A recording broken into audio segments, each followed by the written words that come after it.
Tonight, the United Nations is warning about ethnic cleansing after President Donald Trump announced his plan to develop Gaza. The president says he wants to develop the land and permanently remove the nearly 2 million Palestinians who live there.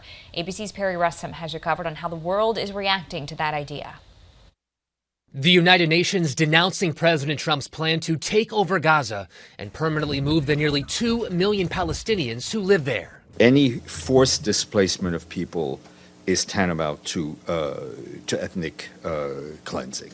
Trump says he wants to level Gaza and develop the land, turning it into the Riviera of the Middle East. Trump last night saying he was open to the idea of possibly involving the U.S. military. If it's necessary, we'll do that.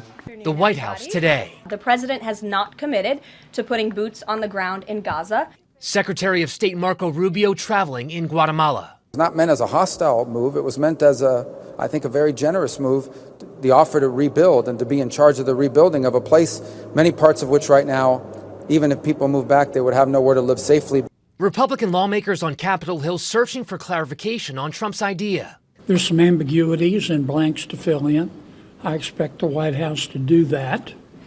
I'm not supportive of having the American people pay to rebuild Gaza. I don't think that's our responsibility. Democrats questioning Trump's motive. The president has simply been treating Gaza as if it were one more real estate development opportunity.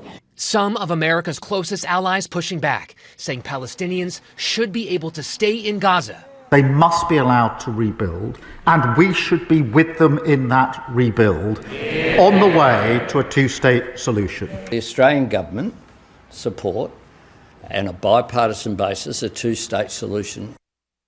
The White House says Trump has been thinking about this idea for quite some time, speaking with other leaders in the region. It's still not clear how this will all work, including who will pay for it.